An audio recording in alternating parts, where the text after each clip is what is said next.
This is unlikely to be used.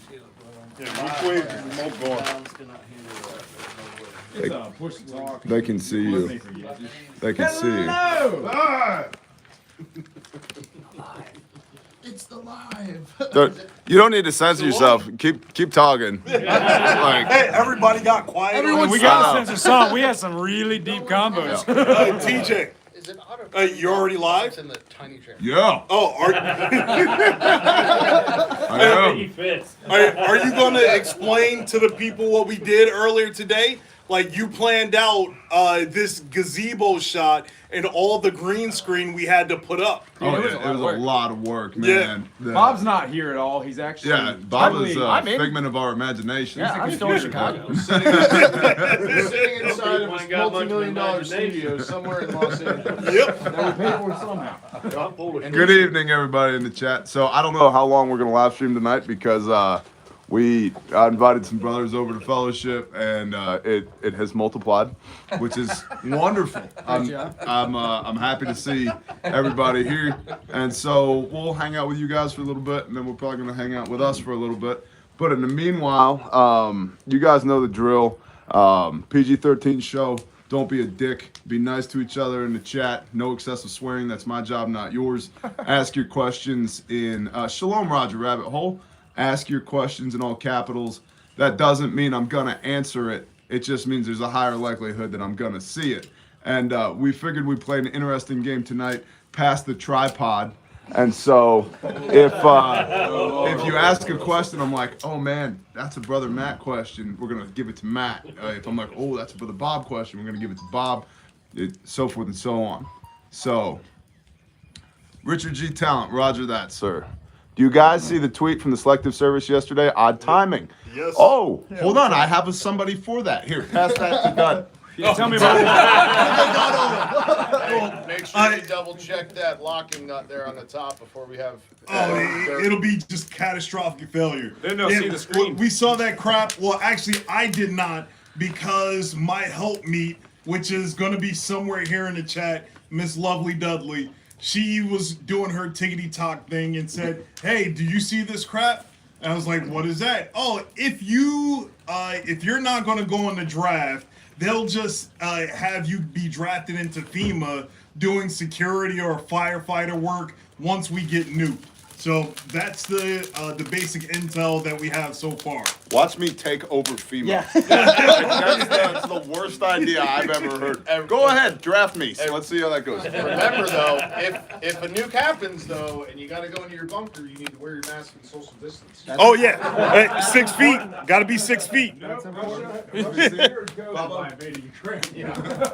that's good. Well, the midterms did that. Hold on. Say that again. Yeah, guys, we really should have known this a couple years ago. Russia cured COVID by invading Ukraine. Yes. It's done. It's good to go. Yep. That's correct. Midterm fine. Yeah, I was actually diagnosed with the flu.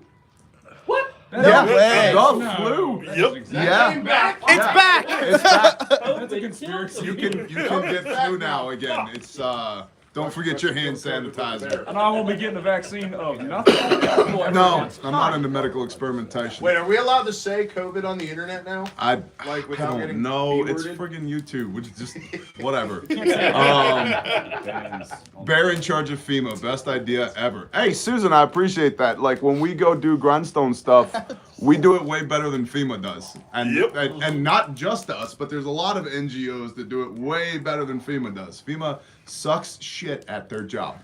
So, and it doesn't mean that there aren't good people inside of the structure of FEMA, but as an organization, they're not very good. So, I remember a person whose job it was Shalom, Hans. Am I the only one here not smoking? Yes. Oh yeah, you're vaping over there. Eat the fire. Eat the fire, done. 2022. What did that say? We are going to be off grid in 90 days. Sick. Awesome. That's Prep and Plumber. What's that? Prep and Plumber? Yeah. That's awesome. What's up, KD? Get that torch. Confirmed a pilot was diagnosed with the flu. I guess it's back now, right? Nice. Ken 2 Wood years broke out of the vanishing. McAllen. Don't be too short. Hey, I'll do my best. Shalom, brother Richard Wells. Richard Wells rocks. Richard Wells does rock. Yep, that's a good brother right there. Oh, wait. Donnie O'Keefe said he's surprised, I guess, about the smoking. I don't smoke, and I barely ever drink. That's correct. Yeah. But when you drink, But it's when quick. you drink, Dudley's like, I'm gonna need a 15 Miller genuine draft. Like, we've been sitting here for 5 minutes. It's like, I haven't had a beer since 2006. Okay. It was tasty. Yeah, it was. Yeah. It was good. We were burning brush that day, and yeah, some beers was just, you know, when you're like outside and it's hot and you're like, I need a beer, but it can't be like a beer you need a fork and a knife to drink. Yeah, it was one of those days. And our ladies were clutch. beer. Renee and Harmony ran to the store and came back with like 3, 12 packs of beer. It was the best. And like us, a Hunter Seeker and Foe, and we just sat out and like drank beer on a tailgate and watched stuff burn. It was, it's the little things in life. Like, if you did that in your cul-de-sac, the sheriff's department's gonna get called. You know what I mean? Like a SWAT team will show up, So is China shutting down again? Somebody made that statement. Is China shutting down again? China reopened. They I was are about to starting call you on that. institute lockdowns again. They Wearing haven't heard that the sunglasses flu's at back. night. Why? It was in my Hey, what's up, Saw? Shalom, brothers. Escape the lab again. Yeah, we need a screen there. Pray for me and my friends fighting in Kharkiv. Will do, Zach. I appreciate that. Hey, do me a favor and shoot me whatever, if you're comfortable with it, intel at Bear Independent. Send me your intel. I'd love to see it. Yep. And if you don't want it shared with anybody else, I won't share it with anybody else, but shoot me your intel. Intel at Bear Independent. I greatly appreciate that. Any mouse. Yep, because the world is like getting stupid. Like we've been playing this stupid game at work for the last couple of weeks, where we scramble on an international level to just get stuff to run a business with. Are we upgraded from weird to stupid now? Oh yeah, we're way past weird. We're now in stupid. Like it's stupid. Haven't you seen the congressional hearings? The next appointee can't define a woman. dude. It's tough. Thank you, Zach. Yeah. I messaged you on Soon we'll Patreon. get you a ludicrous. Well, let's talk about that real What's quick. it feel like that? I don't I don't read Patreon messages because there's too many patrons and there's too many messages. I literally one day I had 500 of them, and I sat down. I was like, I'm gonna go through and I'm gonna get to a zero inbox. I'm gonna do that. And then the next day I went back and I had 500 of them, and I was like, F this S. I just can't. It's too much contact. So I appreciate that, but and some people join Patreon because they want the ability to message the content creator that they're supporting, and I totally get that. But that's not a feature at my channel because it's too much contact already. We get somewhere in the neighborhood of 15,000 emails a week at Bear Independent. So You got a question? yeah. What's this? You're super loud. Talking to me. Yeah, you are super loud. I am not. It's Dudley. It's Tomahawk M468. Hey everyone, how's it Is going? it picking up If you, inside outside? I like this. Yeah. If you had to make or repeal a federal law, what would it be and why? I would, well, everything after the Bill of Rights would be gone. And I would reinforce the 10th Amendment, like straight up reinforce the 10th Amendment. In fact, I've been reading a book called The Doctrine of Lesser Magistrates that I learned from this guy about right here. And it's an excellent book. And the concept here is the lesser magistrate is somebody like that's your state representation, county representation, local representation, as compared to your federal representatives, right? And that we have a duty and responsibility to stand up to unjust laws. And the question becomes, what's an unjust law? And the book makes the argument that all authority comes from the Creator, comes from the Father, and that is ceded to our governing authorities, whether they're federal, state, local, whatever. And any law that transgresses the Father's law is an unjust law, and it's not just our, our right, but our responsibility to stand up to those unjust laws and to interpose or intercede as a lesser magistrate, as a sheriff, as a judge, as a whatever, state representative, and simply disregard any of those lawless federal edicts and credos. And so I'm all about that. The issue that I see with that is that I think in a lot of places it's so far gone. California, Illinois, New York, so far gone. It doesn't matter what the lesser magistrates do because they're so outnumbered that there's not going to be any progress there. Versus a place like this in Oklahoma where you can piss off your porch and set brush on fire and not get the sheriff's department called on you. Yeah, sheriff's department's advising us differently. I can't actually share what that dude told me. Yeah. I was like, well, this is encouraging. Or the sand story. With Yeah, the local I told TV. you, me and Yankee got pulled over for speeding through a small town around here because a guy ran over my dog. And he's front like, of your kids. he's like, yeah, in front of my kids. And he's like, what are you guys doing? And we're both strapped. We got ARs laying across our laps in this truck, That's right? pretty common around here, too. And he's like, what are you doing? And I was like, we're going to go kill that guy. He goes, why are you going to go kill that guy? Dead serious. He said that to the cop's face. Yeah. The cop was like, okay, just don't do it in my town. Yeah, he goes, you keep that shit out in the country. They have 3 cops. I noticed because we talked to them. It's that same department.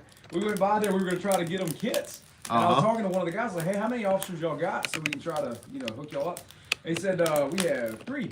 I said, is that 3 per shift? He goes, sir, we have 3. I said, does that include the chief? He said, I have 3. Man, with the departments out here, they don't get good funding.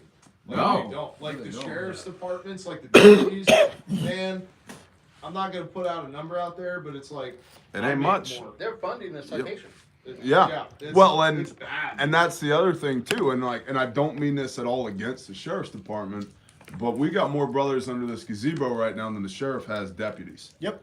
Right. And so that, again, getting back to the doctrine of lesser magistrates, and like we talk about this all the time, you should have people. And there's 2 primary reasons one would have people if when things get stupid. The first is security, and the other is labor.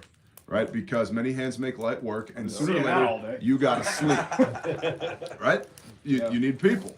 So you can share the burden of labor, and so that I can sleep. Yeah. And I'm gonna sleep so that you can sleep. And then it goes way deeper from there. Like, nothing bad will ever happen to your family as long as there's breath in my lungs, and vice versa. Right? And so you can take it as deep as you want to take it. But at some point, when you're organized, justly organized, righteously organized and well trained, it becomes a better idea to have a conversation with you than it does to have a confrontation with you. And people miss that a lot. So, I could speak to the doctrine of lesser magistrate really quick. So, I'm from communist Illinois. speak from your diaphragm. I'm from communist Illinois. You gotta talk to Dudley. The volume didn't Nice change try. at all. So there was a town that I'm from in Illinois that's probably like 30 minutes south of Chicago, right? All the shutdowns happened, and the governor sent out a letter saying no businesses can conduct business, anything like that. And the mayor from the town that I'm from, basically wrote a letter to the governor saying, I'm not going to do this to my economy. I'm not going to do this to my people. I don't care that I have an election coming up. My people can operate business. I will not enforce your laws, and I will not help or aid your state officers to enforce those laws. Reached out to the county sheriff. County sheriff felt the same exact way, right? And so the town that I lived in was fully capable to operate through the whole pandemic. We personally, my wife and I, we operated through the whole pandemic. We ran our business. We did landscaping and tree service. It wasn't like we were an essential business. The world wasn't going to end if we didn't run. But your world was gonna end. Right, And that's exactly. the point. And to speak to another example, in Missouri, in southern Missouri, there was a county when Biden rolled out his anti-gun laws, saying when he first rolled it out, saying that no constitutional amendment is absolute. The city council of a town got together and wrote up legislation for that town saying anyone who comes in here from the federal government trying to enforce gun laws will be arrested. Yeah. And there's a channel called Defy Tyrants. They did a video on it. They interviewed the city council. And they take it very seriously. And, it shows the power of the lesser magistrate and what the people actually have authority to do. The the federal government's not going to come sweeping in. The federal government has to work through its channels, being, federal, then the state, then the county, then the city. They have to be invited in. Yep. And you don't want your lesser magistrates to be a bunch of cucks and invite them in. Yeah. Illinois is weird though because it depends on the county. Oh yeah. Well, like we've had so many people ask us if we'll go there and do a private class. Like, that's always felt he's handling all that stuff, but it's been a bunch. And a couple have come close because it'd be like almost in Missouri. It'd be like almost on the line. Yep. And I told him, I was like, man, I feel convicted about it. We need to not go there. They need to come on the other side of that line so that we're not doing anything that we're going to be concerned about. He was telling me, he's like, I've called and I've looked and I've been researching. And he goes, it changes by county line. Yeah. The legality of things. So where I lived, if you were to go 10 minutes, actually not even 10 minutes, like probably like 7 minutes north, I would catch a felony for my magazine.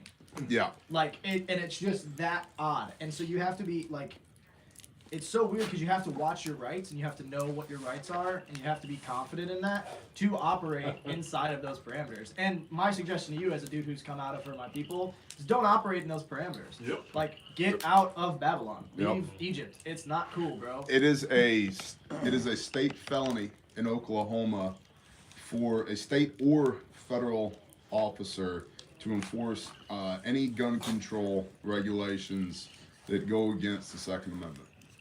And I think that's interesting given all the horseshit that's happening with the ATF right now. I'd love to see how that plays out. Because and where the ATF is going is to FFLs, right? Because the F in FFL is federal. Yeah, they can take that. Right, they can take that from the FFL, but individuals, Oklahoma, Governor Stitt is on record saying we will lock up feds for trying to enforce those laws here in the state of Oklahoma. I'm like, that's cool. I'm completely on board with that. The flip side of that is Oklahoma's not a rich state, and there's a lot of people that are on the government tip, right? And so it always, that's where they tend to get you. That's where the government gets buy-in, the federal government gets buy-in because they have all those tax dollars that they just want to throw out at people. But when they throw out those tax dollars to that sheriff's department, part of that is them attempting to co-opt that sheriff's department, right? Or co-opt the representatives at the state level. And so it's, to what Bob said, if that's like even on your radar, you probably live in the wrong place. The problem that they have out here with that, though, is that a lot of the people that, even though they are on the government tip, they still have guns. Yeah. Well, T, you're hard on Texas a lot too, and coming from rural Texas, if I walk down the street, even out in the country, with a plate carrier on and an AR slung over my shoulder, there'd be a sheriff there in no time. Yep. As commonplace as guns are, and as rootin' tootin' Texans like to call themselves, somebody even out in the country would call a sheriff on me, and they'd probably draw down on me and ask, order me to on the ground. That's a great point because, yeah, Texas talks a really big game. Oh, we're Texans. We love our Second Amendment rights, but you don't exercise them, right? And a right that you don't exercise is a right that you don't have. Yep. Right, and so because it was the same way when I was in Texas. I worked all over Texas, and you're absolutely right. Most of the places I was in Texas, even I know now. I believe Texas has constitutional carry. Half-ass constitutional carry. Like I have to open carry, I have to have my LTC. Right. Right. It makes no sense. But and again, right? Well, and I catch a lot of shit for this, but Texas isn't as Texas as it thinks it is. Same with Florida. Florida, I'm lucky I didn't get arrested, I guess. I would agree with that. Well, when we were at SWAT show in Orlando, I was like, it's Orlando, right? It's Florida. It's surely they have open carry in this non-communist place, right? No, they do not. Yeah, no, they do not. You can have concealed carry, but no open carry. And you were surrounded by thousands of police officers. And then I really tried my luck, and I was like, let's try to conceal going into downtown Disney. Let's see what happens. They have a full-blown portable checkpoint there now. Yeah. Well, look at how Florida operates, though. Like, half of their population is seasonal from the northern states and other communist areas. So you have people of influence and money that come into that area for 6 months out of the year. Look at y'all talking about all of this freedom. I'm from the Communist Republic of New Jersey, where police can't even get carry permits. where they had to make a ruling for them that they are on duty all the time. You can't even have hollow points in New Jersey. So Dragon Shield said it. Texas has been messed with and nothing happened. Yeah, that whole don't mess with Texas. Yeah. Yeah. Yep. Yeah. Yeah. The problem is no more signs. Texas is all the Thus, people here I moving am from in Oklahoma. California. Yeah, exactly. Indiana just got constitutional carry. Yeah, Indy did just get constitutional carry, which is awesome. That'd be awesome. What's up, Ohio Rich did Ford? Come save Get me out from of New Oregon. Jersey. Well, Come he said save me native, from make it Oregon. Save yourself from Oregon. Nobody's coming to save you. Me or anybody else. Like, take personal responsibility and save your own ass. There's nobody here that's under this gazebo. There's nobody in our tribe that's from here. And nobody was recruited into this. We didn't subsidize the moving efforts of anybody That here. sounds like a cult. Yeah, that sounds like a cult. We got That's these right. jackets and crap. We're just. Our Kool-Aid is way better. By the way, shout out to Defensive Retention Concepts for sending a nuclear hibernation 10% ABV Imperial Stout. So Nice. logo? Do you have to duck and cover with that? you do. There's going to be a lot of fallout from it. I like this. That sounds awesome. It's delicious. It might also directly contribute to the length of this live stream. So, We're at let's see. 20 minutes. Yeah, there's been a good combo, though. Jason Lee, Missouri is more Texas than Texas. Agreed. All right, put your questions in all caps, man. Put them in all caps. Oklahoma is as Texas as it gets. Where Yeah. Texas is at. I tell people that all the time, and it pisses people off. Oklahoma is everything Texas thinks it is. It pissed me off till I came to Oklahoma. You're like, oh man, Son of a. So he's when right. Bob came to visit, so we brought him here and we went to a buddy's place. We were like, all right, let's grab rifles, let's walk up the hill real quick. And he goes, I get to get my rifle out? it was like his birthday. He goes, and no one's gonna care? Like, really? It's like we're on like a 40-acre place. There's no one out here. Yeah, surrounded by hundreds of acres in Yeah. every direction by everybody else, Yeah. you know. Well, I'm used to keeping a That's like rifle how in you the guys all trunk been with the rocking mag as a group separated. Brendan said, I quit eating pork because of you guys and tried to follow the dietary laws. That's Awesome. okay. Hey. Next thing you know, you'll be doing Good. Shabbat. I was gonna Right? say food. Yeah, the Sabbath is the wedding ring of the Most High. So, what if everyone types in caps, huh? Then what? Well, that's a good way to get banned. Everyone's talking like J.A. Will the spirit of America survive the coming doom? I don't even want to go down that road, man. How do you define we? That's the biggest question. I would start, if I was you, I would start defining we as your nuclear family first, and then the people you love in concentric circles outside of that. Because the spirit of America resides in Americans. And I've been on a kick lately, and if you've been paying attention, you've seen it. Most people, most Americans, freedom-loving Americans don't even know what the F freedom is. If you get let outside of your cell 1 hour a day to go exercise in the yard, that's not freedom. Okay? And disagreeing with people that don't think and feel and act the same way that you do, but aren't breaking any laws, that's not freedom either. Okay.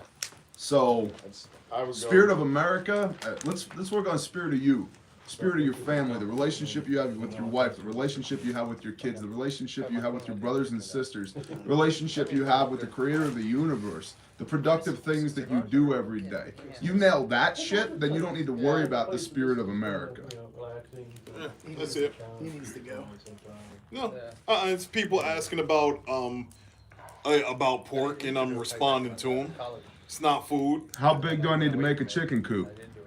Oh, I mean, What kind of car you want? Like, you know, how many chickens? It's 1 square foot per bird for roosting and a minimum of 1.75 square foot for foraging in a run. So, Okay, that's. what else we got? Bears stockpiling sugar. Use desiccant packs or just well sealed. Hey, what's up, Chris Haynes? Desiccant packs will help, but either way, it's going to turn to a concrete block of sugar that you're going to need an ice pick or a ball peen hammer to break up. So it doesn't really matter. Well sealed matters, but even then, it's going to get literally hard as a rock.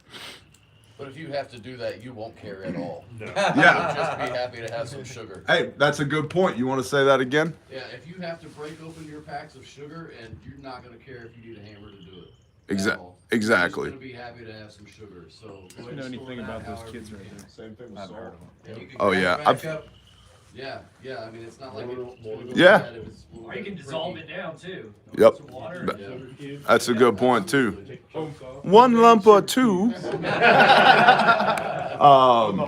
like they used to do that in the past. Somebody said, hey, what do you think about Jace Medical? I was talking about this on the Patreon live stream this morning. Long and short, I don't know much about them. I know that our sister Morgan at Rogue Preparedness is a fan of them, but I've had zero business dealings with them. Comma, they reached out to us about potentially partnering up with Refuge Medical. Cool. Comma, we are focused right now on being able to provide the best first aid kits on the planet to y'all, and I don't want to take away from any of that bandwidth to onboard another potential vendor or build another relationship currently. And I'm big on due diligence. I don't want to partner up with anybody that's not above board, and I'm not saying that they're not above board, but I am saying I don't know enough about them to know yet. So, and I don't talk to y'all about shit I don't know, and I don't know about those people. Yeah, I was saying the So- same goes to you. I haven't heard of them yet. Let's see. I feel like Christ is coming back before America is relevant on the world stage again. Hey, I'll tell you what, when Yeshua returns, America and China and Russia won't matter. There will be no relevant, there will be a new heaven and a new earth and a new Jerusalem and a new temple. Read Revelation chapter 21. Period. The end. Right? And what is he king and high priest of? It ain't America. It's the nation state of Israel. Yeah. Do you recommend a skin stapler kit to add to your medical kit? Block 316. Hey, that depends. Skin staplers, they're relatively inexpensive and they can be used for wound closure. Either the person you're dealing with is going to be unconscious, has a very high pain tolerance, or numbness has set in, or you are pinning him down. or you need some type of localized analgesic. So I watched a Trauma Bay pin a dude to a gurney one time. Yeah. Douchebag. He had splattered blood. He's in my Hep C exposure story I tell in class. Mm-hmm. It's because of him. So I was pinning this dude to the gurney in the ambulance. And by the time we got to the hospital, he had this huge gash. He's throwing his nastiness everywhere. And they just pinned him to the mat and just dried it, man. Like, they didn't give him nothing. They're like, I guess you're going to be like this. And that was very painful. Mm-hmm. I didn't feel it, though, so it didn't bother me. Head wound? Oh, yeah. Oh, yeah. He, so this is like one of those instant karma things. So this dude literally, he had trashed his family's house, fought his literal biological brother, and then he trashed it so bad on his way fumbling out of the place, he trips over a dresser he had tossed down, trips over it and smacks his head on it and gashes the whole side of his head, and he is pouring blood everywhere. Oof. Yeah. Ouch. Yeah. That was when I started wearing gloves because I hated that guy. It does. Head wounds bleed like crazy. Yeah. Dalton has a high pain tolerance, That's what you wanna try to Roadhouse. get the neck. What's up, Dalton? Shabba-dabba-doo. What do I you would have shabba-doo. What do you got? You got a question? What do you have a recommend for a vehicle medical kit? What do you have or recommend for a vehicle medical kit? Adventure kit, Crash kit. crash kit. Smash Crash kit. or smash? So the adventure kit is Any of our kids on the head Band-Aids, bullet holes, and broken bones, right? It'll deal with traumatic bleeds, March algorithm, massive bleeding, airway, respiratory, circulation, head injury, hypothermia, everything else, broken bones, splinting, exposure, over-the-counter medicines, boo-boos, wound closure. Burns. What's that? Burn trackers. Burns, yes, thank you, Fo.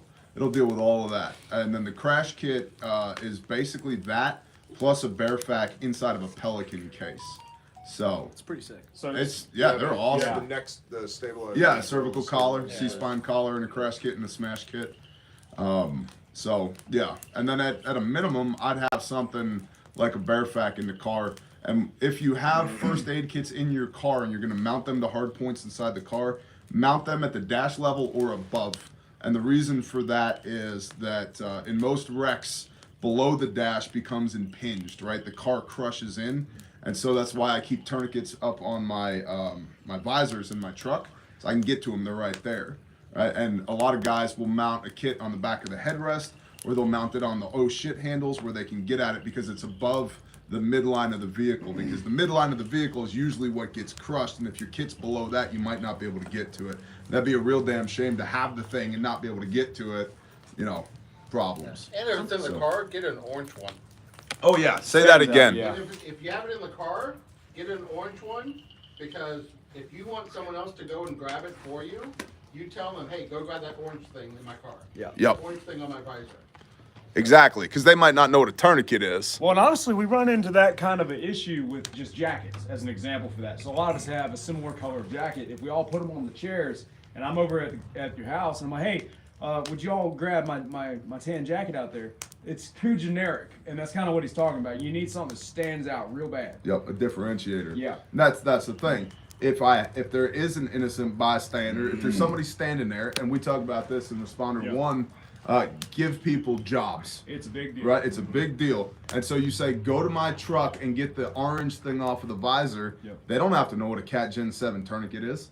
They just see the orange thing, Yep. and so it becomes a differentiator. Yep. So, Now, if your whole Lamborghini's orange, maybe not. yeah, well. Good thing I Tina knows what that I would 7 make is the too. argument. I would make the argument per the situation though, and I understand like you might not be in your vehicle, you might be coming out of a store, right? So you might not be in your vehicle. If you're in your vehicle and you have the kit and you do witness somebody get hit by a car, you witness a casualty creating event, grab your stuff Yep. first Yeah, and get then with it. go, so you don't have to send somebody back or have to trek back. That's to go that's get your exactly right, Yeah, because so- so many of the testimonies we get from motor vehicle accidents, people are like, I witnessed this car crash, and I ran up to the car crash, and I was like, oh shit, then I ran back to my vehicle, and I got my first aid kit, and then I ran back to the car where the wreck was. It's like Twitch said, it's time. And so if you see something like that happen, grab your first aid kit and then run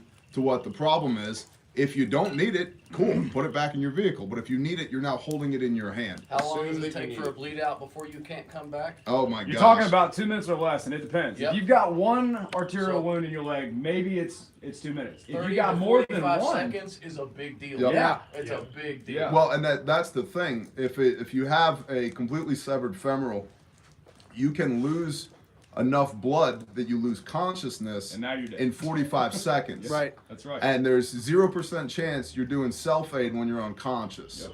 And that's where that time really starts to matter. Well, Yep.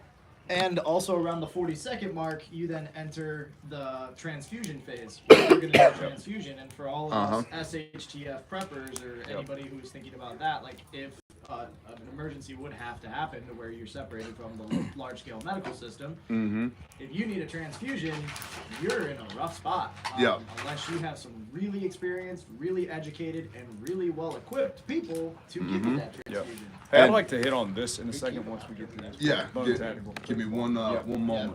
So if you lose enough blood, you go into what's called hypovolemic shock.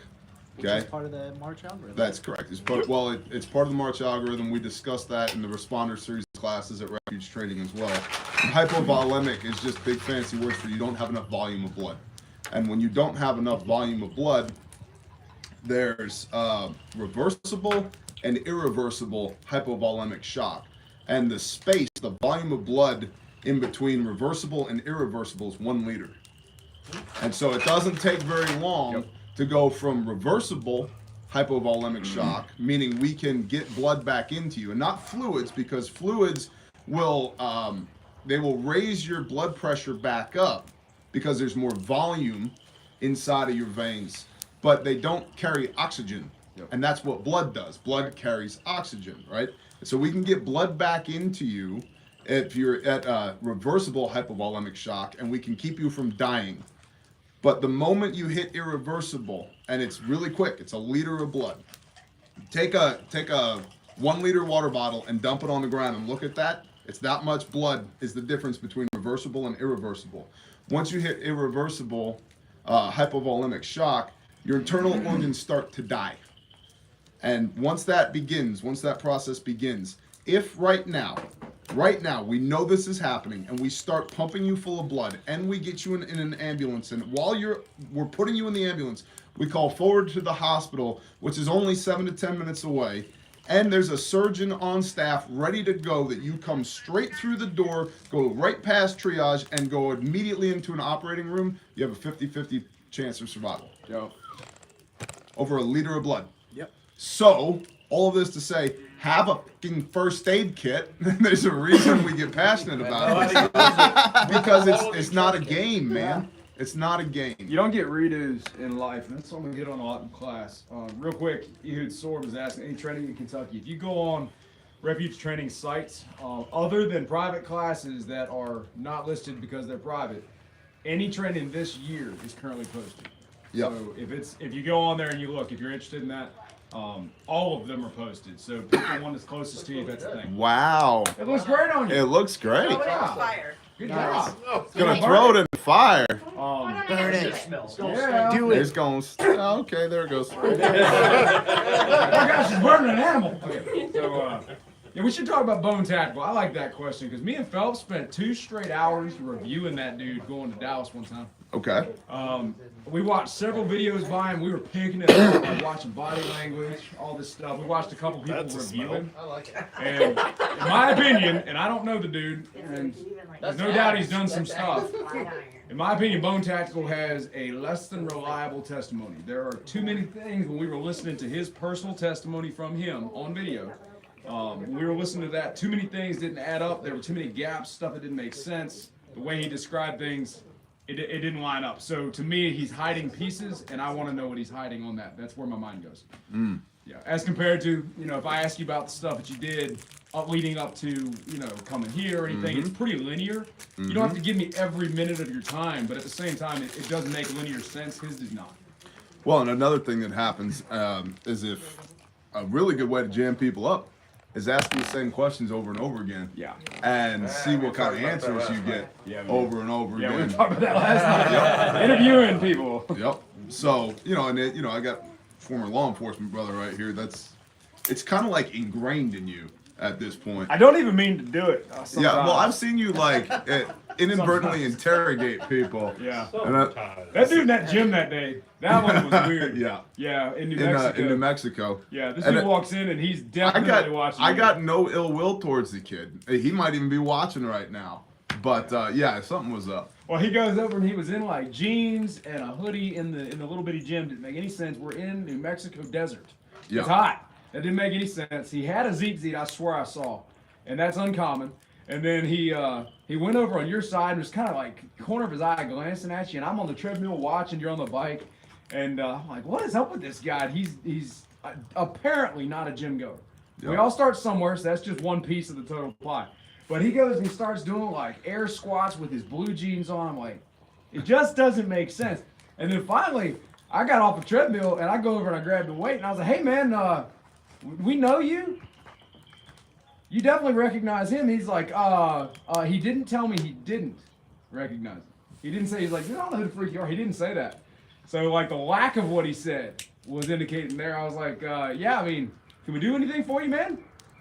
And he was so weirded out, but he didn't just leave either. So it's like, he was here for something. Yeah. He's trying to collect sweat. Well, shoot, that was an easy one. That's I'm on gross. my treadmill. Bear sweat That's on gross. eBay.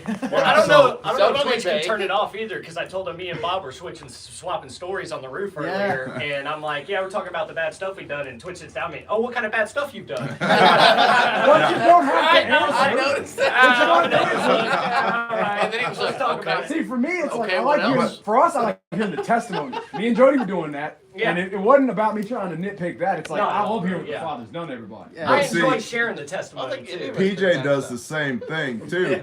And he says, you can tell me no, Yeah. but can I?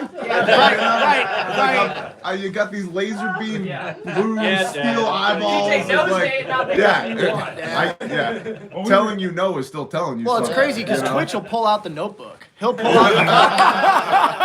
I'll be like, oh man, back when I did such and such. He was like, you did such and such? Wow. When did you do that? I'm like, bro, who do you work for? Get away from me. Who were you with on that day? So that depends on the level of intoxication. Because I'm like, they're not going to even remember this. About to get a ticket.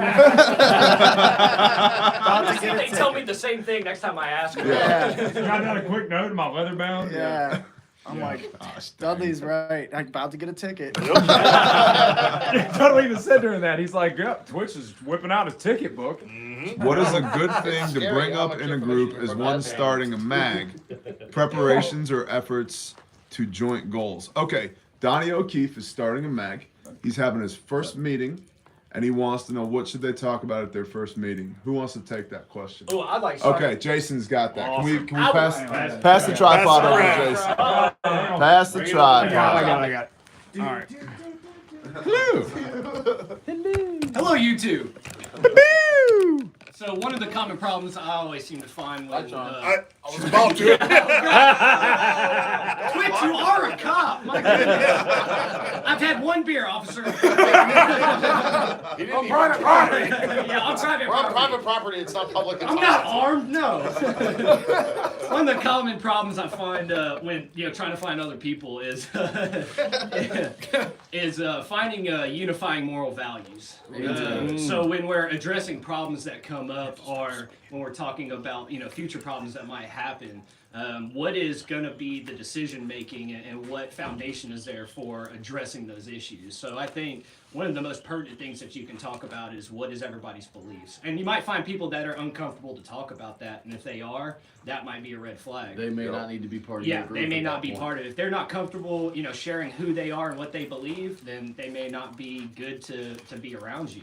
There is a card game that you should play called Conflicted. You play that card game with people that you're not familiar with, and you will learn a lot. Is that the one that PJ talks about? Correct. Yeah. Okay. Yeah. And so you can find out how people are going to make hard decisions when it really comes down to it, and so you can learn a lot about the people that you either maybe want to do life with, or that you're going to spend hard times with, and you can see what decisions they're going to make when they're confronted with things that normally they may not be confronted with on a daily basis. So I personally would start, and one of the reasons that led me here and why I left Texas to come to Oklahoma, I know what the moral foundation is for every man that's sitting around me right now.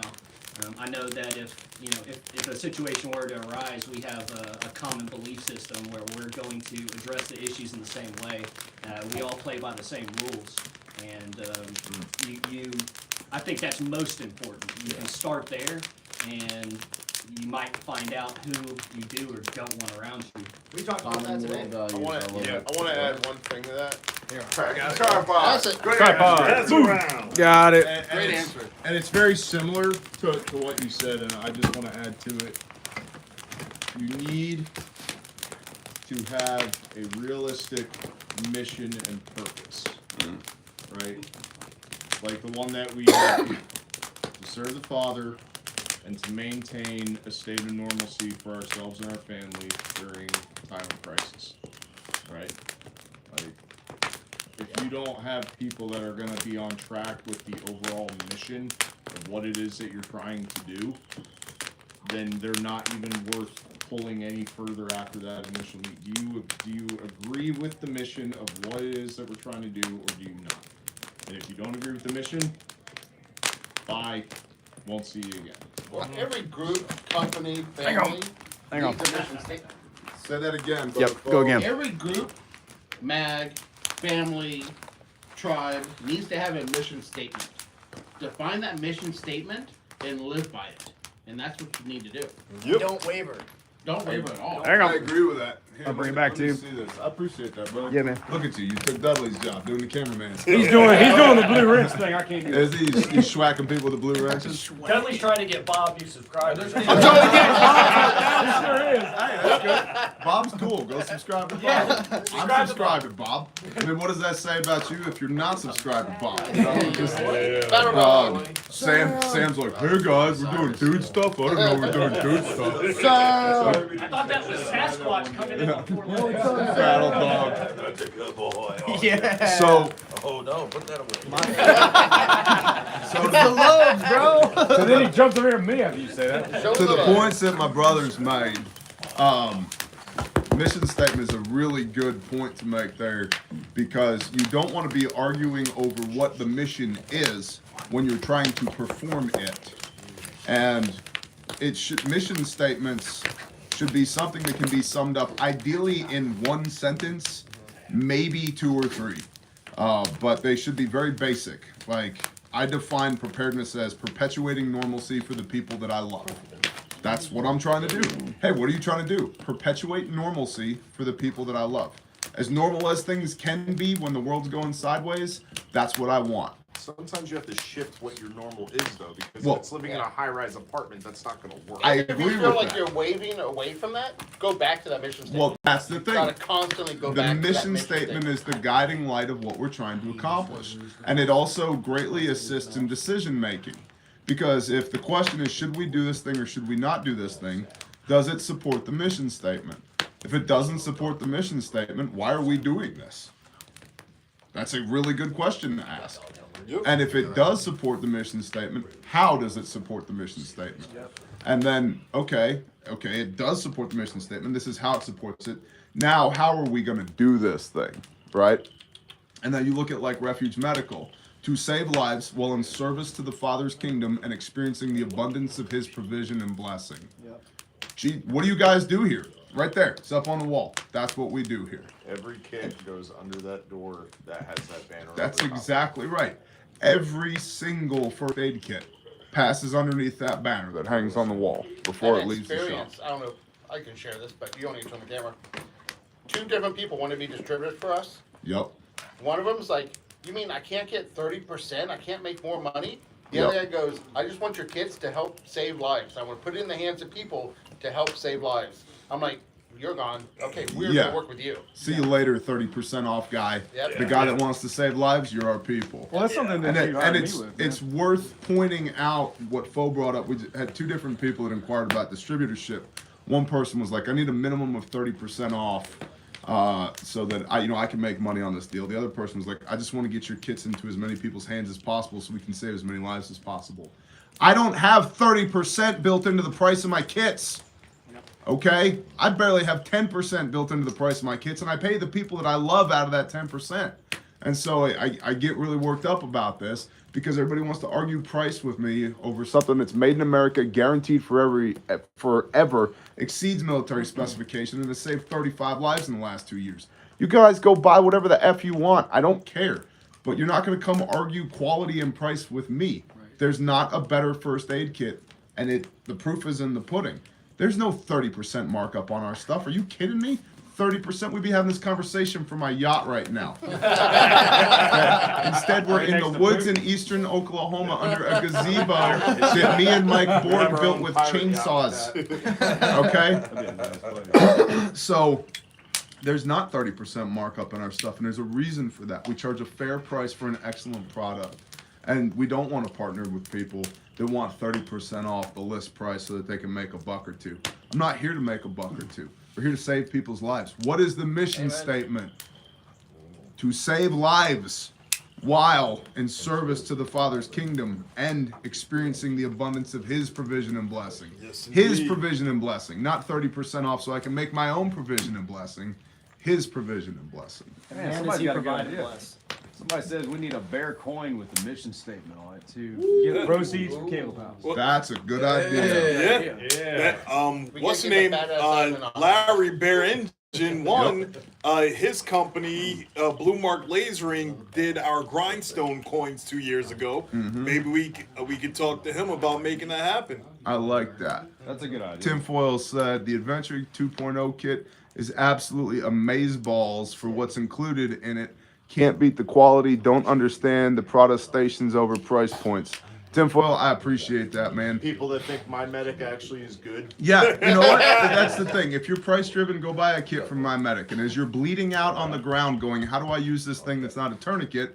Tell me how much money you saved. Hey man, that rape whistle that they give That's you, true. though, You get a rape you don't, whistle. You don't get hyphen chest seals, but you get a And rape a- whistle. and a There's glow glow- stick. I think it's a glow stick too. And When I then have a a- little glow when I stick have in a there. hole in my lungs, You that could rape rave. whistle's gonna help. It's like a party If you're getting game. raped, you're gonna be glad you have that. Start swinging a rat's tourniquet around That's while what the you're whistle waving. is for. I got shot in the lungs. I need help. I'm raped by a bullet.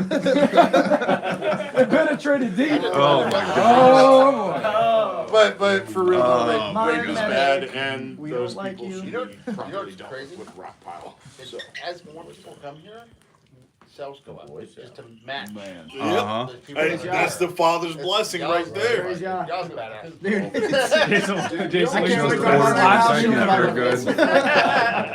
good. If you are happy and people are fed and safe, nothing wrong with your markups. Thank you. Appreciate that. Well, another thing is, you know, you guys, anyone that's willing to buy anything, you guys are actually the ones that decide whether it's worth that or not. Yep. And here in the last, month since Ukraine got invaded, there is an enormous amount of people globally that you've been told about, that we got contacted about, Yep. that are saying, you know what, we need all of this stuff as fast as we can get it. We don't really care what it costs, and you still have yet to do anything markup-wise on that. Yep. But the world is saying people seem to be dying. And you know, there's a war going on and there's people dying, and when they have that realization and it comes to their front door, you stop thinking as much about, you know, I just don't think that it's worth it. And you're like, I need that. I don't have one. I need it now. Yep. You know, realizing these $5 tourniquets are not working. Oh yeah, $5 tourniquets. Well, I haven't have one. mean that extra really large bad zip tie I got? to find out. Why'd you even do that? They can't see me. Oh, that is racist. You can't say that, Dudley. Damn it. We're gonna get thrown off for YouTube. Hang on, he's suspicious. So you have a gun? He's got a gun. And he's the only one not drinking. What's going on? It's not worth it to have a cheap tourniquet, because when you need it and find out that it's a cheap tourniquet, somebody's gonna die. That's exactly right. It's gonna break. Yep. Here's something that's super interesting too, right? If you talked about how the people who complain, you know, are the people that, you know, might not buy kits, right? Mm-hmm. Here's the reality. Every person that buys one of our kits, we don't get complaints from. Most of the That's time, true. we That's get a true. lot of emails saying, hey, this kid's not dead because I bought this kit. Amen. And so the people who are complaining haven't actually bought the kit and inspected the kit and seen the contents and then trained with the kit. Heaven forbid that. Right? And we can see it very clearly through like just simple analytics and simple research that the people who buy our kits are extremely satisfied. Every time. If you look at the reviews, every single product is a 5-star. Dude. Yes. Yep. So that's encouraging to me about the training stuff. So we're not trying to toot our own horn, but if it ain't worth time and money for people, it ain't worth doing. Right. So Amen. that's always encouraging to me when we get feedback from everybody, because we try to do just a round table. Tell us whatever you want at the end, or if you don't want to say it in person, you can email it. We don't get many that are negative. Yep. We get a lot of people that give good feedback and they say, hey, I really would have loved to do more of this thing. Yep. And with that, we usually have to counter with, unfortunately, we've piled in the responder one as deep as we can go. We already go a half hour over every time. And so that's what 2 and 3 are about. You know, all of what you just asked for. Basic combat lifesaver in the military is a 3-day, 8 hours each day class. Yep. Like, you can only condense so much, and you know, you have death by PowerPoint. I was just gonna say. Focus, but then when you're like actual like medic or corpsman, and then you start getting more advanced into it, it turns into weeks, dude. Uh-huh. Weeks. And it's not just, they do PowerPoint for like the first day to get everybody prepped, and then you're out in the field like, you know, saving goats and pigs, and you know, you got mannequins and all that you're out there working with. Like, Where you got, Flo? it requires time. We've had people take the level 1 class twice. Yes, The we have. second time, they learn a lot more because we improve it Yep. each time. It gets better each time. And you know what else we do over and over again? We read Proverbs, because each time we read Proverbs, it gets better and better each time. Yep. Because you learn so much more about that. Yep. Proverbs challenge. Well, I got a confession on the training stuff. So me and Phelps got the same spiritual witness at the same time here recently. Just You a only need handful the of light on classes ago. JA. We started. We both were talking during Bible study one day. I was like, "Hey, I'm just letting you know. I'm gonna start praying at the beginning of class, every class, with the class. We prayed anyway, but not usually with the actual class. And yeah, I was like, that kind of needs to stop. He said, it's crazy, man. I had the same thought today, and it was really kind of confirming. But back to what makes your group function is where my mind goes with that. That mission statement's a big deal.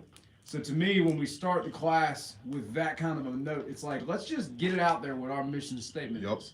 You know, like what is driving us to go and do whatever.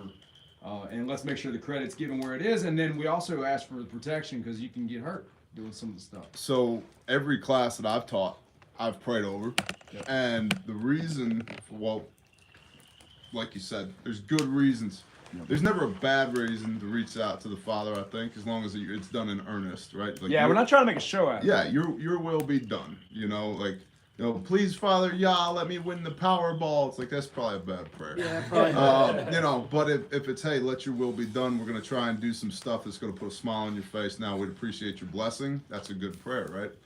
But it's also very much so, and I don't care if you spent the money to come to class or not, you're in my house. Like, and in my house, this is the way we function. And that's where I got to it. This is what we do. This is how we do it. And yeah, for some people that might be polarizing, but for the vast majority of people, it's not. Because also, back to how do you build a mag? Your vibe attracts your tribe, right? Super real. And so if that's what you're all about, that's what the people around you should be all about as well. And I'm all about that. I've never done a training event where we didn't have an impromptu Bible study before, during, or after class. Like, it happens every time.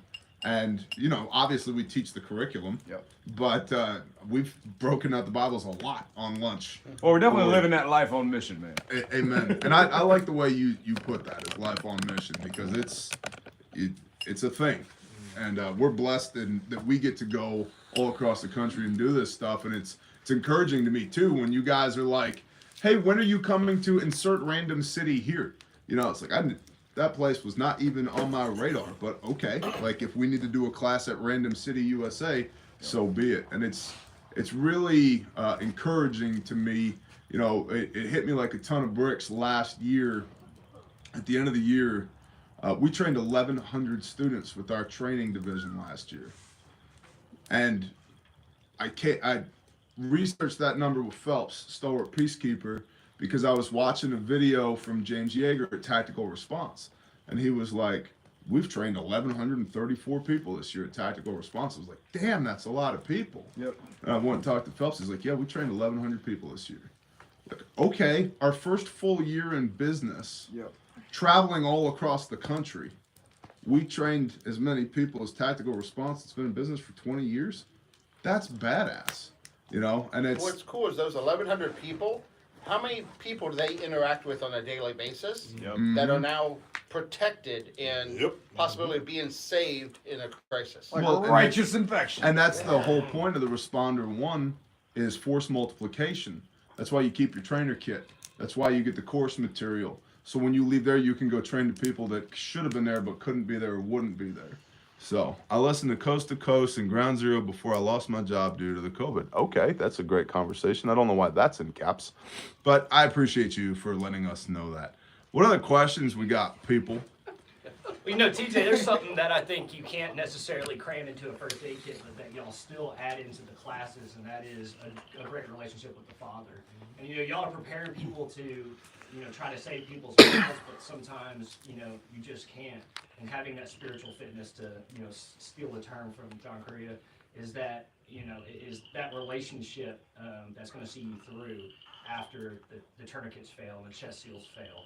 And that's something that y'all are giving to people that isn't something you can sell in a first aid kit, but that people are still receiving and are receptive to in the classes, and equip them beyond what, you know, what y'all can market to them. I appreciate that, man. Thank you.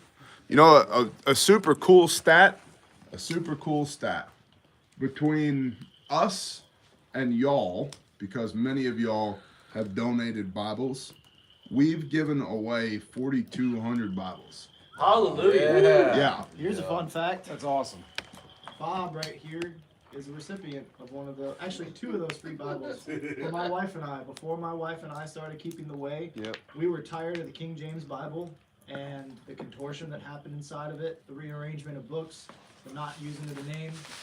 And I reached out to what would have been Renee, and I said, hey, I really cannot afford these two Bibles right now. Is there any way I can get a discount? And a week later, two showed up on my porch. Yeah. Praise God. GrindstoneMinistries.com. And a super cool testimony with that is 2 years ago, I was like, we got to give away Bibles. It was just, the Spirit just hit me like a ton of bricks. So I went online and I was like, how much does a case of scriptures cost?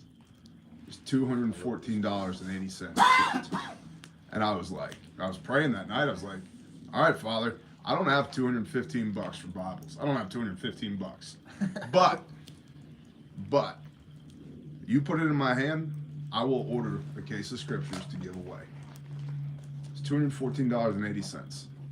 The next morning I woke up and I'm checking my emails, and there was a PayPal from a random person, one of y'all, for $215. And the note on the PayPal was, I don't know why I'm sending you this, but you do. Dude. Melted. Just melted. I was like, bear down. Yeah. Case of scriptures. Let me get 20 of them scriptures, man. And praise the Father, we now order scriptures by the pallet. Is that an exaggeration? Nope. We order Not at all. scriptures by the pallet, and it's a beautiful and wonderful thing. And so, to me, it's a lot like the parable of the loaves and the fishes, right? When Yeshua feeds the 4,000, then he feeds the 5,000. People miss the lesson in that. There's multiple lessons, but what the way that hits me is you look at this task that's in front of you, and you look at the resources that you can bring to bear to execute on this task, and you're like, 5,000 people, 5 loaves and 2 fishes, there ain't a chance in hell this is going to work out, right? What does Yeshua do? He says, everybody sit down. Just chill. Everybody just sit down. And then he prays. And he thanks the Father for the 5 loaves and the 2 fishes. Knowing against all odds, it's not enough. Right? It's not enough. How do we feed 5,000 men and their families? I don't care how big the fish are and how big the loaves are. Right? But everybody sit down, take a deep breath. We're going to talk to Yah. And he prays and he gives thanks for what he has, and then he starts. And by the time he's done feeding these people, he has more left over than what he started with. That's the parable to me. You don't look at the resources you have and go, there's no way I can't do it, and then not do it. You look at the resources you have, then you execute on that. You just start. And by the time you get done doing that thing that the Father told you to do, you'll have more left over than what you started with. Yeah, TJ, I got to see the fruit of that in Kentucky firsthand. We were reading the Torah portion on Shabbat, and you had told me, hey, run to my truck, go grab the boxes out there, it's full of scriptures. So we brought them in, we handed them out to people who didn't have the word with them.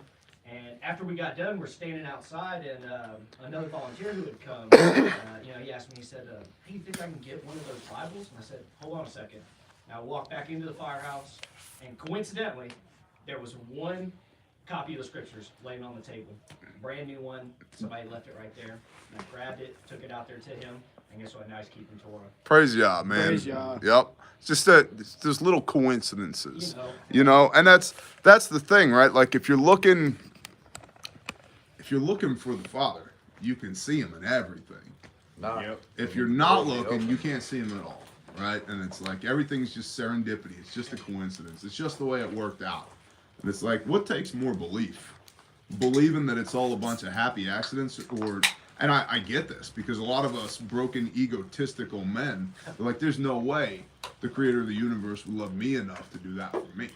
Right? Not happening. It can't be that. It must just be a statistical anomaly.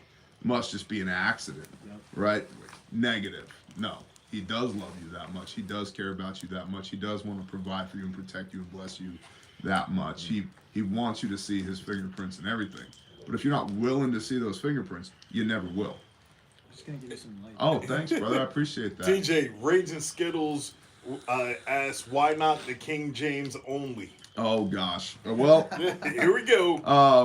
Shoot it. Shit. Translated with the political agenda, 22 of the 88 books removed, the name of the Creator and the name of the Son changed, verses added, verses taken away, and there's a whole bunch of denominations that say it's King James or nothing. I don't care what denomination you are. I don't care what translation you use. If you ask the Father to remove the scales from your eyes and open up your ears and plow the field of your heart so that you can receive that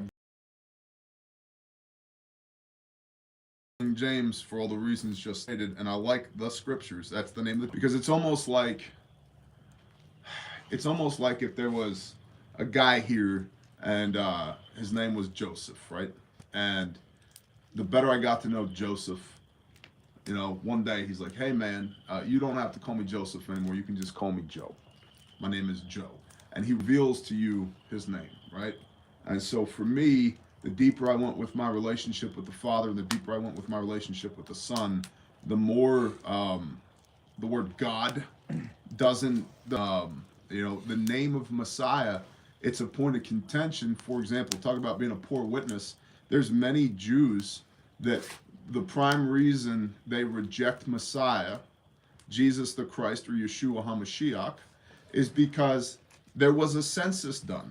We know there was a census done. Read the Gospels, right? Mary and Joseph had to go up for the census, right? Read the Gospels. There was a census done. There never lived a man named Jesus Christ. Never, not once, was there somebody named that. You mean his last name wasn't Christ? No, Christ What? means anointed. And and this is not me spitting in the eye of anybody or pissing in anybody's Cheerios, or I'm not trying to offend anybody. I'm just speaking truth as I understand it. There was never a man named Jesus Christ. And so the Jews, some of them, have now gone far enough to say, see, it's all make-believe. He never even existed. But that wasn't his name. His name was Yeshua or Yahushua of Nazareth. That was his name. That is his name. And it literally means salvation. That's what his name means. And so, you know, why don't I like the King James? All of that and a whole bunch more that I don't really want to get into on a live stream right now. But his title is Christ. That's correct. It means the anointed. And the anointing is done with the oil. And what is the oil? It's used in service to the tabernacle, and it's what you put in your lamp. And what does Proverbs 6 say? Your command is a lamp, your Torah is a light to my feet. So what is the anointed with? Dare I continue? Piss off the entire internet. King Yangs instead of no J's. Right. Well, that's a whole nother point. There's no J in Hebrew. Doesn't exist. There's no J in Hebrew. And then if you really want to get into it, it went from Yeshua to in the Greek it became Iesus, and from Iesus, or son of Zeus, which is what Iesus means, it was anglicized to Jesus. He's not the son of Zeus. He's the son of the creator of the world. That's who he is. And so that's why, and you believe the way you believe. That's fine. Again, getting back to, I don't think people understand what freedom is anymore. You do you. Whatever floats your boat, that's fine. This is what floats my boat. This is what I believe to my core. And this is how we operate around here. This is what we all believe, getting back to what Jason was saying earlier. Having some uniformity amongst your moral compasses is a really important thing. But he wasn't the son of Zeus. He's not a false god. He did exist. And he's the son of the Most Jesus. They know who I'm talking about. I know who I'm talking about. And he knows who I'm talking about. Right. And so it gets back to, I think, your understanding and the depth of your relationship. So there we are. Serious question. I know it sounds like a silly joke without a J. Wouldn't he be Jewish? Well, stop it. It's a good question. Well, this comes back to the Jews will say they're God's chosen people, right? Well, Jews come from Judah, or Yehuda, Judah, which was one of 12 tribes. And there's 11 other tribes, right? And you end up with two houses. If you read the Old Testament, man, you know, 1 Samuel, 2 Samuel, 1 Kings, 2 Kings, all the minor prophets, all the major prophets, the house of Israel and the house of Judah. And the house of Israel was the 10 tribes, which then become referred to as Ephraim, the house of Ephraim that fell away. And that's where you get Shomeron from. Shomeron was the city of false worship. That's where you get Ahab, right? The worst king in the history of all of Israel. Ahab ruled of Shomeron, or Samaria. And that's why the woman at the well, when Yeshua heals the woman at the well, that's why it's such a big deal. Because she comes from Samaria, which was the place of false worship. And he says, hey, where's your husband? She says, I don't have a husband. He says, you say right, you've had 5 husbands, and the one you're with now isn't even your husband. She's like, who the hell are you?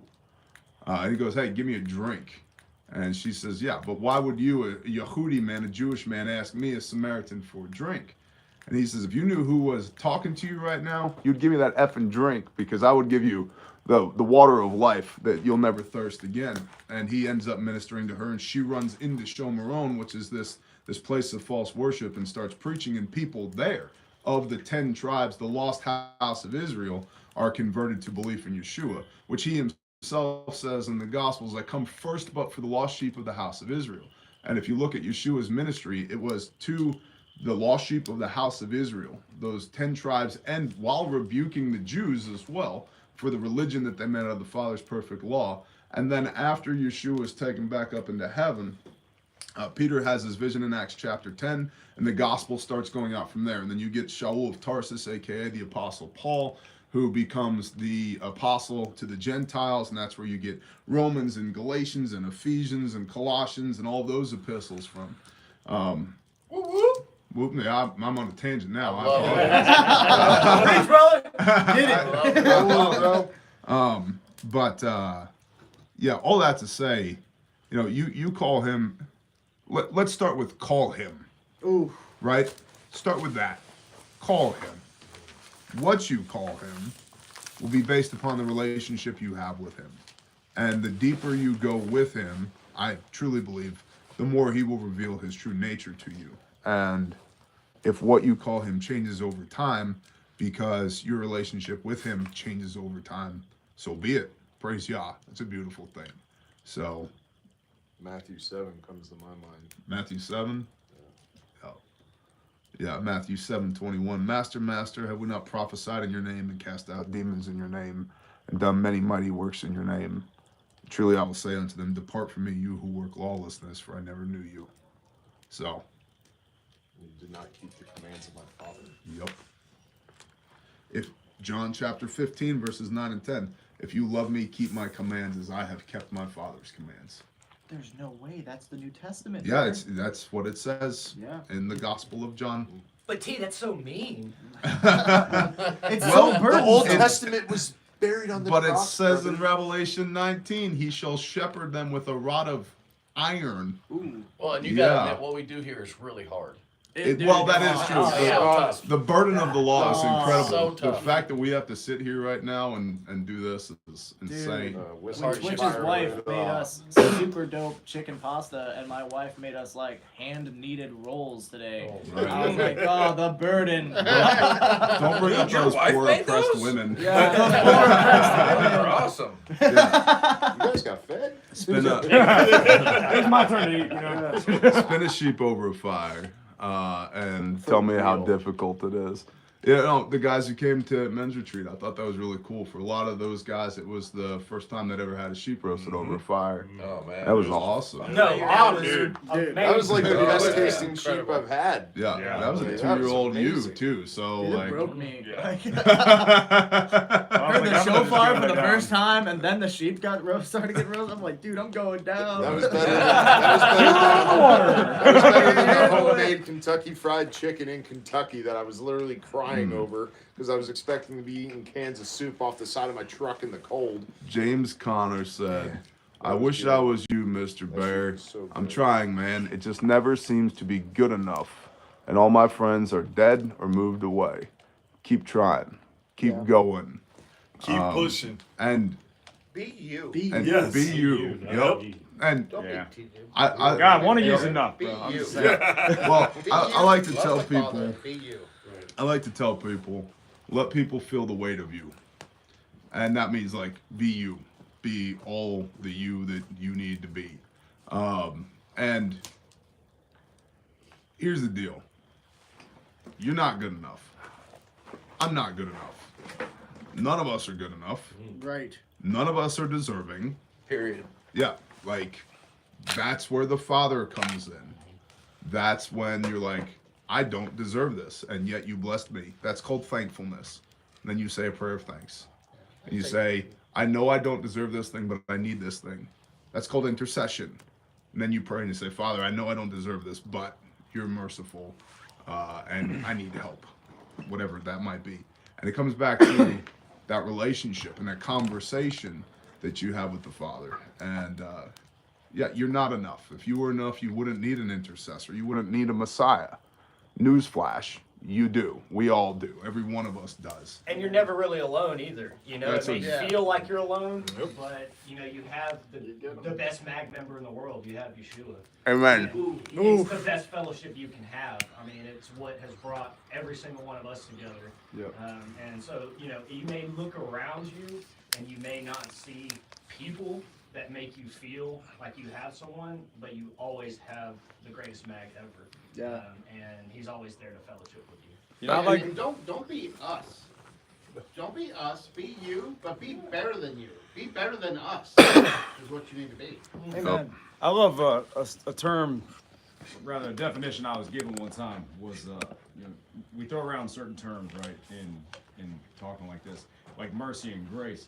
And the best explanation I ever got on what exactly that meant was mercy is withholding what you deserve. So like I killed someone, I deserve to die for it. But no, you're good. That's mercy. And then grace is giving you what you don't deserve. Mm-hmm. And that's the part that I think that impacted my mind heavily. It's like we're given a life change of salvation. So it's like I'm given something I can't buy, I can't earn.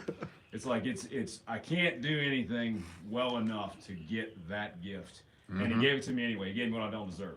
Yep. And then the mercy is like, and at the exact same time, I got everything I'd ever done erased.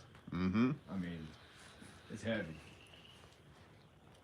Well, and another thing to point out is the moment you give your life over to the Father by the blood of the Son, that you were doesn't exist anymore. Yep. That guy's dead. Yep. That guy's dead. And you need to put aside all ego, all of your own personal bullshit, all of your, well, I don't deserve it, I'm not good enough, he would never do that for me. Yeah, he would. Yes, he would. No, not just He would, did. he already did. Yeah, he already did. It's already done. You weren't there for it. Yep. Yeah. Yeah, it's freely given. Yep. It's just for you to accept. And it's your job to accept it and to grow and go above that. Well, Not just stay where you are, but get better. that's the thing. Dead man walking, right? The you were is dead. Doesn't exist anymore. Now the you that you are, by the blood of Yeshua, what do? Right? And the church will tell you, hey, just be a good man and don't sin. Well, what does that mean? Right? So, what's sin? 1 John 3, verse 4. Sin is transgression of the law. You better know what the law says then, right? And then, what am I supposed to do? 1 Peter 2:21. These are both New Testament verses, by the way. 1 Peter 2, verse 21. For this you were called, having suffered for your lawlessness, that you might walk in his steps, that in him there is no sin, and no deceit is found in his mouth.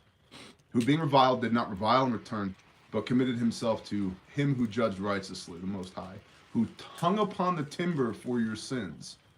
For you were like sheep who had gone astray, but have now returned to the shepherd and overseer of your souls.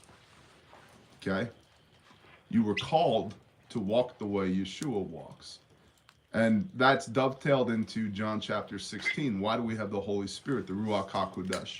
Because now that Yeshua has gone back to the right hand of the Father, he's not here where you can see him. And so the Holy Spirit, New Testament, John chapter 16, shall convict you concerning sin, 1 John 3, verse 4, lawlessness, righteousness, the Gospel of Luke chapter 1, verse 6, blamelessly walking in commands, and judgment, Revelation 19. That's the death we all truly deserve. So that's what the Holy Spirit does. So any spirit that does something other than that, convicts you concerning something other than sin, biblically defined, or righteousness, biblically defined, or judgment, biblically defined, isn't the Holy Spirit. Okay? And so that's where wisdom and discernment comes into, and that's where you need to know the word and be able to wield it like a sword and a shield, offensively and defensively. And so, okay, I'm saved, even though I don't deserve it. Yeah, that's right. Praise Yah. You don't deserve it, but you're here now. You were chosen amongst the billions of people who have ever existed from the dawn of time to be redeemed to the Father by the Son so that you could serve him and be his hands and feet. How do you do that? You walk in Yeshua's ways. Cool. What's that? Read the effing Bible and do what it says. Okay. A lot of people miss. Y'all share wives. Pass.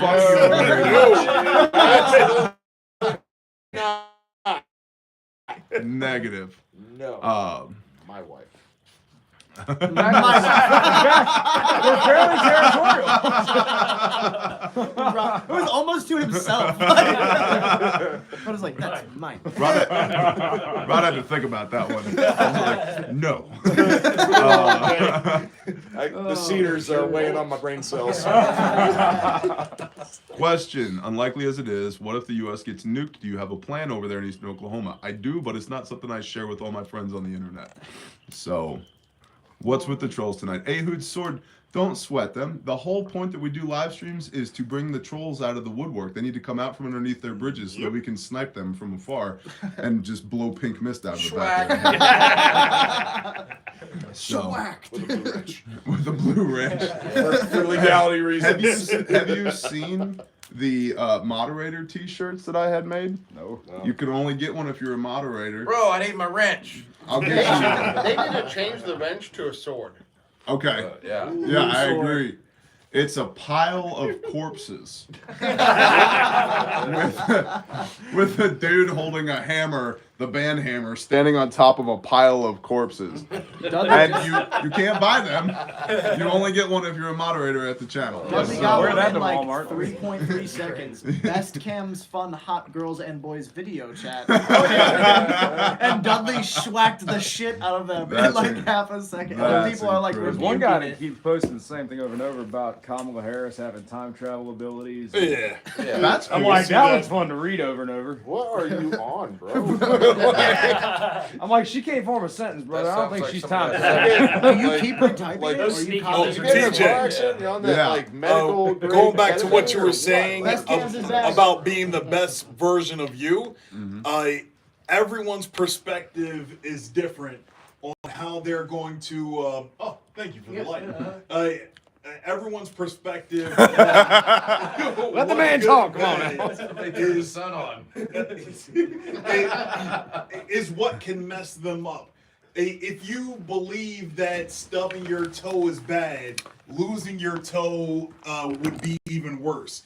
Think about people that lose their limbs, lose their abilities, and they can still find the grace that the Father is giving them to exist, and they can find their purpose through the Word to mentor other people on how to become a better them, because they learned that through the Word, through the Torah, they can become the best version of themselves, and not just say, "Oh, woe is me. Who is going to take care of me? Who is going to have pity on me?" When the Father doesn't allow you to have pity for yourself, He gives you the ability, the knowledge, and the know-how to be the best version of you. So don't try to be like Bear, Bob, Twitch, Yankee, me, Foe, or anyone else here, or even Sam that's hopping up here on the camera. Don't try and be like someone else. Be the best you. Shine your light bright, so then people will understand, oh, I want to be more like him. And then you could tell them, don't try and be more like me. This is how I became how I was. I became a stand-up man, which then trickled down to my wife, which then trickled down to my children, and trickled down to all of my brothers, instead of having an excuse for everything. Well, shoot, we're all trying to be more like Messiah. Yes. And every day be better than you were yesterday. Yeah. Yeah, we're all trying to be more like Messiah. So if I'm you're so trying to glad be you're more not like wearing T, camo either. They wouldn't be able to see me at all. It'll just be a floating face. Here, Bob. Psalms tells us you are fearfully and wonderfully created, right? We're created in His image, right? I'm not, like, nobody's created in somebody else's image, so why are we aspiring to be like somebody else? We should aspire Amen, to be brother. like them, We or should- like Him, right? Like, yeah, we should be Christ-like. right, Yep. yeah, like Well- we should walk as Messiah walked. And we, dude, that's a walk. It's not like a step. It takes time. Like, it's a journey, and it's ever growing. Idolatry is deeply dangerous. Deeply dangerous.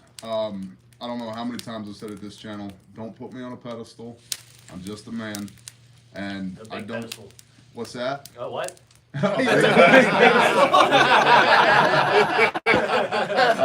gotta give him the whole pallet worth of a soapbox. Yeah. There could be like 4 of me and Jason's on that. My pedestal's a pallet of Quickcrete. Thanks, buddy. Now your I had to pedestal's build up. somebody up. It's a pallet of quick clot now. Quick clot. Oh yeah. Oh, yeah. So don't put me on a pedestal. I'm just a man, and there's things that I'm really good at, and there's things that I'm terrible at. There's things that I've got licked, and there's things that I still struggle with. I don't want followers. I want leaders. That's what this channel is about building leaders. And we're about to sign off, so I'll leave you with this. Probably the best email I've ever gotten out of the hundreds of thousands of emails we've received at this channel over the last 4 years was a guy who wrote in. He said, "Bear, I got you all figured out. You're just using this prepper stuff to get people to read their Bibles." Oh. Yup. Y'all caught me. Appreciate y'all, Bear Nation. Hey, go do the things, seek the Father's face, walk in His will, and it's going to be okay. Fear nothing but Yahweh your Elohim. Shalom. Shalom. Shalom. Shalom.